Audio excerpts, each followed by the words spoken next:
اعوذ باللہ من الشیطان الرجیم بسم اللہ الرحمن الرحیم الم تر ان اللہ یسبح له من فی السماوات والارض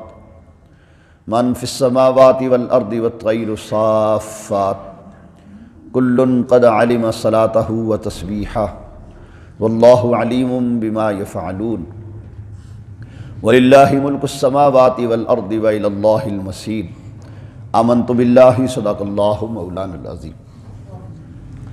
سورہ نور کی آیت نمبر 40 سے لے کر 42 تک 2 آیات مبارکہ کی تلاوت کی گئی۔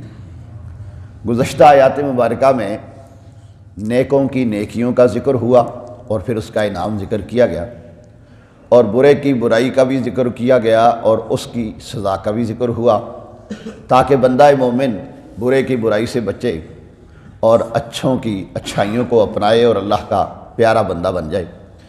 اب اللہ رب العالمین نے اپنی شانوں اور قدرتوں کو بیان فرمایا، اور ساتھ ہی ساتھ یہ بیان فرمایا کہ یہ عبادت جس کا مکلف انسان بنایا گیا ہے، اسے کہا گیا ہے تو اللہ کی عبادت کر، یہ صرف اسی پہ فرض نہیں ہے، بلکہ اگر آپ غور و فکر کریں تو کائنات کا ذرہ ذرہ اللہ کی تسبیح کر رہا ہے، اور جس طرح اللہ رب العالمین نے چاہا وہ ان سے اپنی تسبیحات کرا رہا ہے، اور وہ اپنی نمازیں بھی پڑھتے ہیں، فرشتے یہ جانور بھی نماز پڑھتے ہیں۔ اللہ نے شاہ فرمایا من شیء الا یسبح بحمدہ ولکن لا تفقہون تسبیحہم، کائنات کی ہر چیز اس کی تسبیح کرتی ہے لیکن تم اس کی تسبیح کو سمجھتے نہیں۔ آپ صبح صبح باغات میں جائیں، چڑیاں چہچہا رہی ہوتی ہیں، کوے بول رہے ہوتے ہیں، چیلیں بول رہی ہوتی ہیں، جانوروں کے باڑے میں چلے جائیں تو جانور بول رہے ہوتے ہیں، جنگلوں میں چلے جائیں تو جانور جنگلوں کے درندے بولتے ہیں، ہم سمجھتے ہیں کہ وہ بول رہے ہیں، وہ اللہ کی تسبیح کر رہے ہوتے ہیں۔ تو اللہ رب العالمین نے ارشاد فرمایا الم تر ان اللہ یسبح له من فی السماوات والارض والطیر صافات، اے قرآن پڑھنے سننے والے، کیا تو نے نہ دیکھا کہ اللہ کی تسبیح کرتے ہیں جو کوئی آسمان میں ہیں اور زمین میں ہیں۔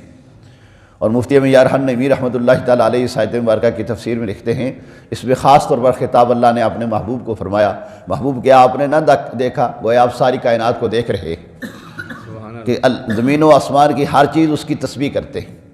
والطیر صافات، اور پرندے پر بچھائے پھیلائے ہوئے آسمانوں کی فضاؤں میں وہ بھی اللہ کی تسبیح کرتے ہیں۔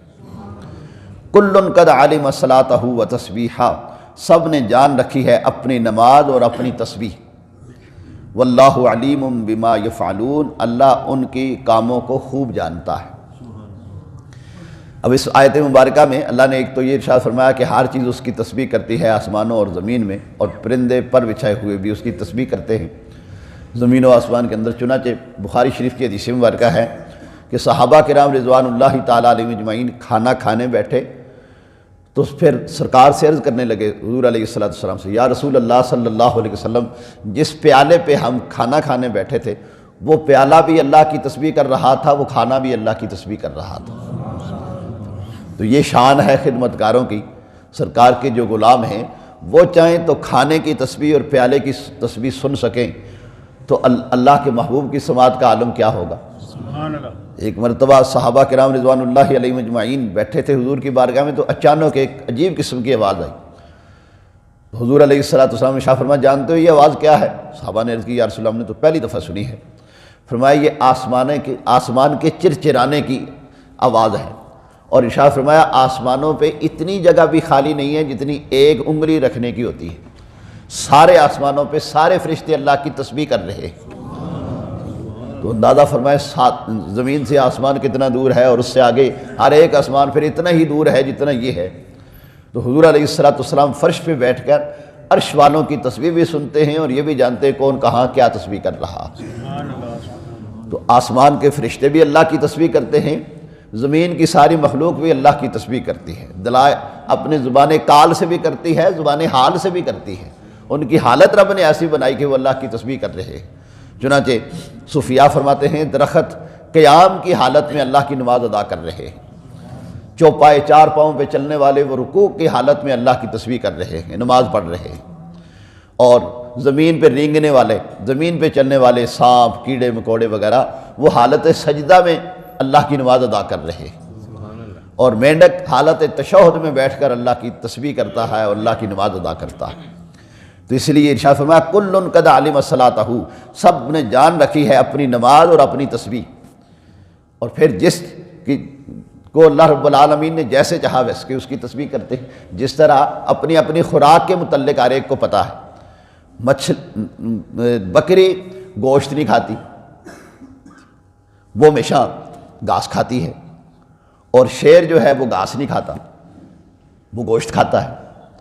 تو ہر ایک کو پتہ ہے کہ میں نے کیا کھانا ہے۔ آپ چڑیا کو دیکھیں، وہ چھوٹا دانہ چگتی ہے، اسے پتہ ہے بڑا دانہ میرے اندر نہیں جا سکے گا، اور چیل وہ چھوٹے دانے نہیں، وہ بڑی چیز کھاتی ہے۔ تو جس طرح ہر ایک کو پتہ ہے کہ میں نے کھانا کیا ہے، اسی طرح ہر ایک کو پتہ ہے میں نے رب کی تسبیح کیسے کرنی ہے، میں نے نماز رب کی کیسے پڑھنی ہے۔ تو وہ سب رب کی نماز پڑھتے ہیں۔ یہ ہمیں تنبیہ ہے کہ اے بندہ مومن تو غافل ہے، ایک تو ہی غافل ہے، حالانکہ تجھے تو اشرف المخلوقات بنایا تھا، تجھے تو سب سے اعلیٰ بنایا تھا، یہ ساری چیزیں میں نے تیرے لیے بنائی تھی، اور تو رب کی یاد سے غافل ہے۔ تو سویا ہوتا ہے اور پرندے چہچہا کے اللہ کی تسبیح کر رہے ہوتے ہیں، تو سویا ہوتا ہے اور مرغ سحری کے وقت اٹھ کے اللہ اکبر اللہ اکبر کہہ کے اللہ کی تسبیح کر رہا ہوتا ہے۔ تو نادان ہے، تو پانی پیتا ہے کبھی کھڑے ہو کر، کبھی جناب لیٹ کر، کبھی کس حالت میں، اور مرغا پانی پی کبھی ایک گونڈ منہ میں جاتا ہے اور پھر اللہ کی تسبیح ادا کرتا ہے، اللہ کا شکر ادا کرتا ہے۔ مالک تیرا شکر ہے، تو نے پانی عطا کیا، اور پھر تیرا یہ شکر ہے اندر جانے کی تو نے توفیق دی۔ پانی ہو بندہ پی نہ سکے، کئی ایسے مریض آپ نے دیکھے ہوں گے کینسر کے مرض میں مبتلا ہیں، ان کو منہ کو کینسر ہو گیا، ان کے منہ کے اندر پانی جا ہی نہیں سکتا، نالیاں لگی ہوئی ہیں۔ تو یہ اللہ کا شکر نہیں ہے کہ رب کائنات نے ہمیں صحت و تندرستی عطا فرمائی۔ تو اس لیے اللہ نے شاہ فرمایا کائنات کی ہر چیز اپنی نماز کو بھی جانتی ہے، اپنی تسبیح کو بھی جانتی ہے، اور اللہ جو وہ کرتے ہیں جانتا ہے، اللہ کو علم ہے۔ تو بندے تیرے کام سے بھی اللہ غافل نہیں ہے، اللہ کو تیرے کاموں کا بھی علم ہے۔ فرمایا وَلِلَّهِ مُلْكُ السَّمَاوَاتِ وَالْأَرْضِ، زمین و آسمان کی ساری سلطنتیں، ساری بادشاہیاں اللہ ہی کے لیے ہیں۔ وَإِلَى اللَّهِ الْمَصِيرُ، اور سب نے اللہ ہی کی طرف لوٹ کر جانا ہے۔ تو وہ پرندے جنہوں نے اللہ کی بارگاہ میں جا کے حساب کتاب نہیں دینا، اس کے باوجود وہ اللہ کی تسبیح کرتے ہیں، تو اے بندے تو نے تو اپنی زندگی کا ایک لمحے کا حساب دینا ہے۔ من یعمل مثقال ذرۃ خیرا یرہ ومن یعمل مثقال ذرۃ شرا یرہ، جس نے ایک ذرے کے برابر نیکی کی اپنی نیکی دیکھ لے گا، اور جس نے برائی کی برائی کو دیکھ لے گا۔ اللہ کی بارگاہ میں حاضر ہونا ہے، اس لیے ہر وقت اپنے رب کے ساتھ رابطے میں رہ، اسی میں تیری کامیابی ہے۔ اللہ رب العالمین ہمیں نماز پڑھنے اور تسبیحات کثرت سے کرنے کی توفیق نصیب فرمائے۔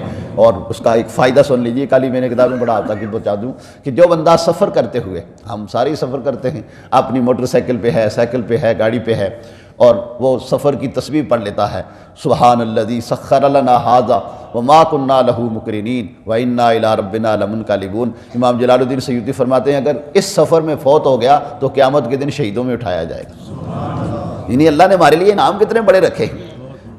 تو یہ چھوٹی سی دعا ہے، الحمدللہ ہر ایک گاڑی میں اکثر و بیشتر لگی ہوتی ہے، اور اکثر مسلمانوں کو یاد بھی ہے۔ تو اسے پڑھ لیں، سفر بھی سہولت سے گزرے گا، اور خدا نخواستہ موت آ گئی تو قیامت کے دن شہیدوں میں بھی اٹھایا جائے گا۔ اللہ رب العالمین ہمیں کثرت سے یاد الہی کرنے کی توفیق نصیب فرمائے۔ وآخر دعوانا الحمدللہ۔